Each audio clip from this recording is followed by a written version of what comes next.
Bapak Ibu yang dikasihi Tuhan, kita bersyukur pagi hari ini kita boleh ada sebagaimana kita ada. Kalau kita hidup sampai hari ini Bapak Ibu, itu semua karena anugerah kebaikan Tuhan. Sebab segala sesuatu yang kita miliki hari ini, bahkan nafas hidup kita, itu semua adalah pemberian Tuhan. Sebab itu kalau kita mau datang sama Tuhan pagi hari ini, yuk kita bawa hati kita, sikap hati kita yang terbaik buat Tuhan. Sebab Dia sudah memberi yang terbaik buat Bapak Ibu dan saya. Mari kita siapkan hati kita untuk menyembah Tuhan. Mari sama-sama kita berdoa. Biarlah hati kami betul-betul menyadari Tuhan, bahwa segala sesuatu yang ada di dalam hidup kami itu berasal dari Engkau Tuhan. Dan biarlah kami tetap memiliki hati yang kagum akan Tuhan. Kami tetap memiliki hati yang hormat kepada Tuhan. Kami betul-betul menghargai dan menghormati kehadiran-Mu dalam setiap kehidupan kami Tuhan. Biarlah pagi hari ini kami datang untuk menyembah-Mu dengan segenap hati kami, dengan sungguh-sungguh hati, supaya betul-betul penyembahan kami itu berkenan di hati Tuhan. Terima kasih Bapa yang baik. Kami datang, kami menyembah-Mu dengan sungguh-sungguh Tuhan. Biarlah segala pujian, segala hormat, kemuliaan hanya bagi nama Tuhan. Terpujilah Engkau selama-lamanya Tuhan. Haleluya, haleluya.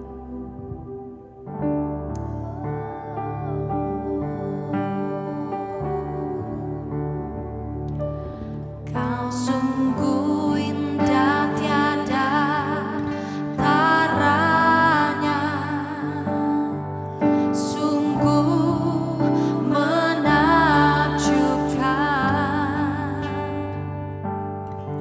sungguh ajaib untuk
Markus pasal 11.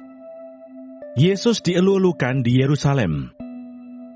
Ketika Yesus dan murid-muridnya telah dekat Yerusalem, dekat Betfage dan Betania yang terletak di Bukit Zaitun, Yesus menyuruh 2 orang muridnya dengan pesan, "Pergilah ke kampung yang di depanmu itu. Pada waktu kamu masuk di situ, kamu akan segera menemukan seekor keledai muda tertambat yang belum pernah ditunggangi orang. Lepaskan keledai itu dan bawalah kemari. Dan jika ada orang mengatakan kepadamu, 'Mengapa kamu lakukan itu?' Jawablah, 'Tuhan memerlukannya. Ia akan segera mengembalikannya ke sini.' Mereka pun pergi dan menemukan seekor keledai muda tertambat di depan pintu di luar, di pinggir jalan, lalu melepaskannya.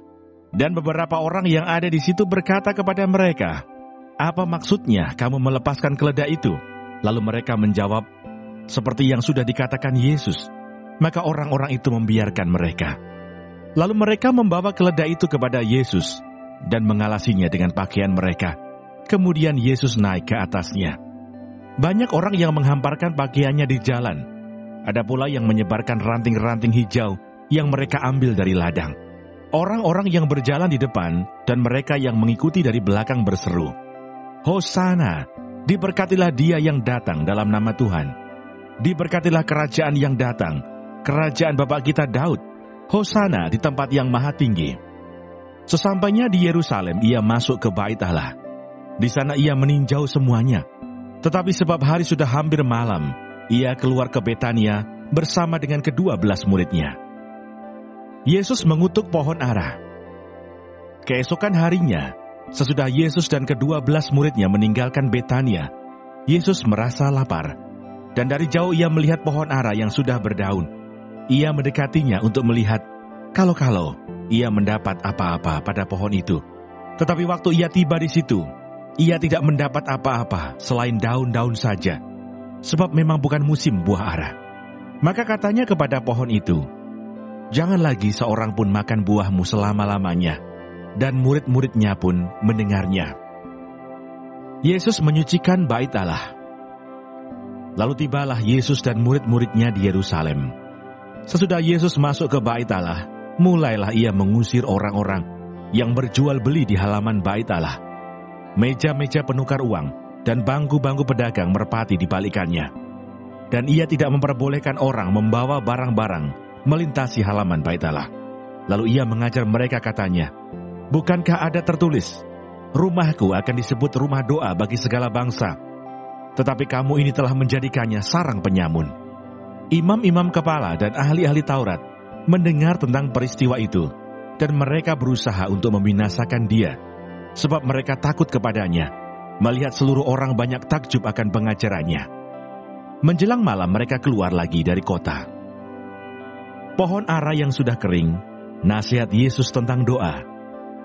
Pagi-pagi ketika Yesus dan murid-muridnya lewat, mereka melihat pohon ara tadi sudah kering sampai ke akar-akarnya.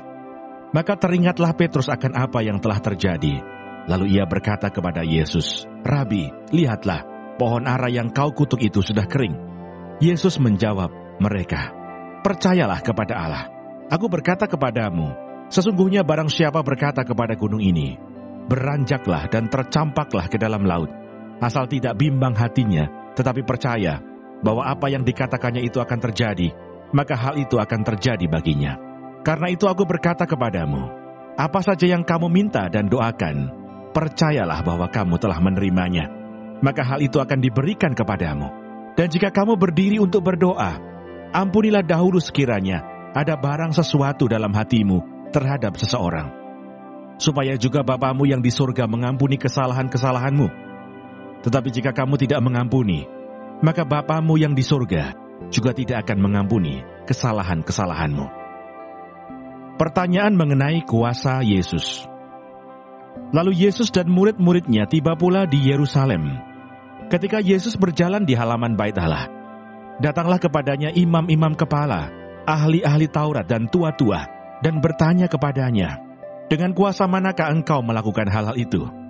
Dan siapakah yang memberikan kuasa itu kepadamu, sehingga engkau melakukan hal-hal itu?" Jawab Yesus kepada mereka, "Aku akan mengajukan satu pertanyaan kepadamu. Berikanlah aku jawabnya, maka aku akan mengatakan kepadamu, dengan kuasa manakah aku melakukan hal-hal itu? Baptisan Yohanes itu dari surga atau dari manusia? Berikanlah aku jawabnya." Mereka memperbincangkannya di antara mereka dan berkata, "Jikalau kita katakan dari surga, ia akan berkata, 'Kalau begitu, mengapakah kamu tidak percaya kepadanya?' Tetapi masakan kita katakan dari manusia? Sebab mereka takut kepada orang banyak, karena semua orang menganggap bahwa Yohanes betul-betul seorang nabi." Lalu mereka menjawab Yesus, "Kami tidak tahu." Maka kata Yesus kepada mereka, "Jika demikian, aku juga tidak mengatakan kepadamu, dengan kuasa manakah aku melakukan hal-hal itu." Tuhan Yesus, terima kasih untuk pagi hari ini. Terima kasih untuk berkat yang boleh kami terima dari malam sampai dengan pada pagi hari ini. Tuhan, kami mau berdoa untuk setiap hamba-hamba Tuhan dimanapun mereka berada. Kiranya Engkau memberkati pelayanan mereka, jadikan mereka berkat dimanapun mereka ditempatkan. Kami juga berdoa untuk bangsa dan negara kami Indonesia. Kami berdoa untuk setiap kesejahteraan dan apapun yang menjadi masalah di bangsa dan negara ini. Kami percaya bahwa Engkau turut campur tangan dalam setiap masalah yang ada di bangsa ini. Berkati setiap pemimpin yang ada. Kami percaya bahwa mereka adalah orang-orang yang Tuhan pilih. Kami juga berdoa untuk setiap anak-anak-Mu yang sedang mengalami sakit penyakit. Kami berdoa kiranya Engkau Tuhan memberikan kesembuhan yang luar biasa. Biarlah mereka boleh menjadi kesaksian dalam kehidupan mereka, bahwa Engkau turut bekerja dalam setiap hidup mereka. Terima kasih Tuhan.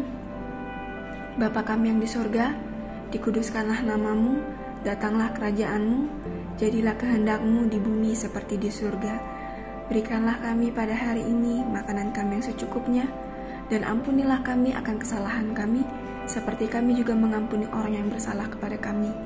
Dan janganlah membawa kami ke dalam pencobaan, tetapi lepaskanlah kami daripada yang jahat. Karena Engkaulah yang mempunyai kerajaan, dan kuasa, dan kemuliaan, sampai selama-lamanya. Amin.